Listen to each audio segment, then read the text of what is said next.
2,000 years later.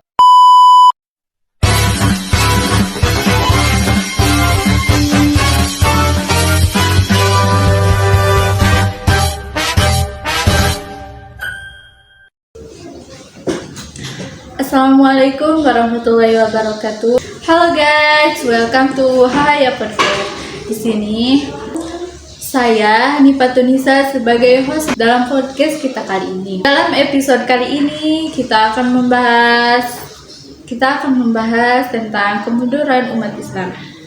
Dalam episode kali ini mengenai kemunduran umat Islam, di sini saya bersama Hana dan Yanti. Halo Hana, halo Yanti. Halo. Bagaimana kabar kalian? Alhamdulillah baik. Alhamdulillah ya. Juga buat penonton yang mendengarkan podcast kita kali ini, semoga sehat selalu. Amin. Baik, seperti yang saya sudah jelaskan tadi, mari kita dengarkan pembahasan kali ini. Oke, boleh gak sih jelaskan ke teman-teman pendengar, apa sih penyebab kemunduran umat Islam setelah masa kejayaan? Masa kejayaan Islam terjadi pada sekitar tahun 650 sampai 1250 Masehi. Periode ini disebut periode klasik. Pada waktu itu terdapat dua kekhalifahan besar, yaitu kekhalifahan Daulah Umayyah dan Daulah Abbasiyah. Pada masa Daulah Umayyah, perkembangan Islam ditandai dengan meluasnya wilayah kekuasaan Islam dan berdirinya bangunan-bangunan sebagai pusat dakwah Islam. Sementara pada masa Daulah Abbasiyah ditandai dengan pesatnya perkembangan ilmu pengetahuan. Tokoh-tokoh pada masa kejayaan Islam yaitu Ibnu Rushd, Al-Ghazali, Ibnu Sina, dan lain-lain. Jadi seperti itu ya penyebab kemunduran Islam. Menurut Hana, apa saja faktor yang menyebabkan kemunduran kerajaan Islam?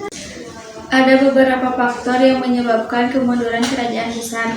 Yang pertama, faktor internal dan faktor eksternal.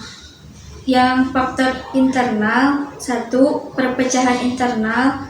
Perang saudara, konflik antar keluarga, dan perpecahan politik dapat melemahkan kerajaan.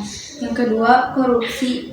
Penyalahgunaan kekuasaan dan korupsi dapat merusak kepercayaan rakyat dan melemahkan ekonomi. Yang ketiga, kemerosotan moral dan nilai-nilai sosial dapat menyebabkan keruntuhan sosial dan politik. Yang keempat, kegagalan kepemimpinan yang lemah atau tidak efektif dapat menyebabkan kerajaan menjadi tidak stabil. Faktor eksternal, satu, serangan dari luar. Dua, perubahan ekonomi. Tiga, perubahan teknologi. Empat, bencana alam. Oke guys, jadi faktor yang menyebabkan kemunduran seperti itu ya. Oke guys, kita ke pertanyaan selanjutnya. Menurut Hana, bagaimana penjajahan bangsa Barat kepada dunia Islam? Penjajahan bangsa Barat terhadap dunia Islam dimulai pada abad ke-18 dan berlangsung hingga abad ke-20. Ada beberapa contoh penjajahan bangsa Barat terhadap negara-negara Islam. Yang pertama, penjajahan Eropa. Perancis menjajah Aljazair pada tahun 1830 sampai 1962.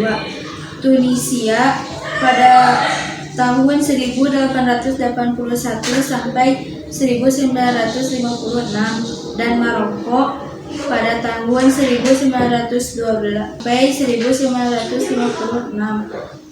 Yang kedua, Inggris menjajah Mesir pada tahun 1882 sampai 1922. Irak pada tahun 1914 sampai 1932 dan Palestina pada 1917 sampai 1948. Dampak penjajahannya, yang pertama, penghancuran sistem pemerintahan bangsa Barat, menghancurkan sistem pemerintahan Islam yang ada dan menggantinya dengan sistem pemerintahan Barat. Yang kedua, pengambil alihan sumber daya alam. Bangsa Barat mengambil alih sumber daya alam negara-negara Islam seperti minyak, gas, dan mineral. Yang ketiga, penghancuran budaya dan identitas. Yang keempat, penganiayaan dan diskriminasi. Oke guys, yang tadi Anda sampaikan itu penjajahan bangsa Barat kepada dunia Islam. Di sini saya mengajukan pertanyaan lagi. Menurut Yanti, apa saja faktor yang menyebabkan munculnya gerakan pembaruan Islam? Pada kelompok pembaru, mereka meniru pola dan sistem pendidikan yang ditetapkan oleh bangsa Barat dalam mengembangkan sains dan teknologi. Gerakan ini dipelopori oleh Sultan Mahmud II dari Turki Utsmani, Sayyid Ahmad Khan dari India, dan Muhammad Ali Pasha di Mesir. Gagasan pembaruan yang berorientasi terhadap nasionalisme mendasar bahwa umat Islam terdiri dari berbagai negara yang hidup di daerah dan lingkungan budaya yang berbeda-beda. Gagasan nasionalisme membantu mempermudah umat Islam untuk memperjuangkan kemerdekaannya.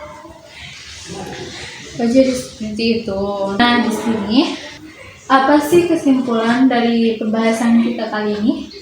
Jika kita melihat kilas balik sejarah perkembangan ilmu pengetahuan, didasari bahwa ilmu pengetahuan yang ada saat ini yang berkembang dengan sangat pesat tidak akan terjadi jika dimulai oleh pemikiran-pemikiran hebat ilmuwan.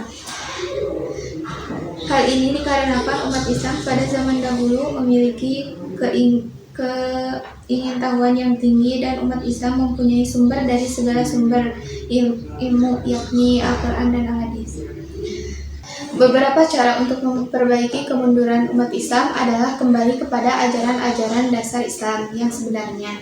Hati nurani harus disucikan, budi pekerti luhur mesti dihidupkan kembali, berpedoman kepada ajaran-ajaran dasar Islam. Menurut Hana, apa saja saran-saran dari pembahasan kita kali ini? Yang pertama, menghadapi banyaknya penyebab-penyebab kemunduran dari umat Islam, setiap pribadi muslim mempunyai kewajiban moral untuk berjuang dan memikirkan nasib dan kondisi umat Islam pada saat ini. Yang kedua, sebagai muslim dengan segala kemampuan yang ada pada diri kita sesuai dengan profesi dan posisi masing-masing yang telah dikaruniakan Allah kepada kita, harus kita gunakan semaksimal mungkin untuk membela Islam dan umatnya. Ada yang mau ditambahkan lagi, Hana dan Yanti? Tidak.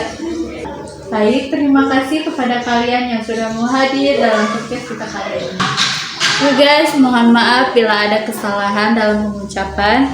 Dan terima kasih sudah nonton dalam podcast kita kali ini. Sekian, terima kasih.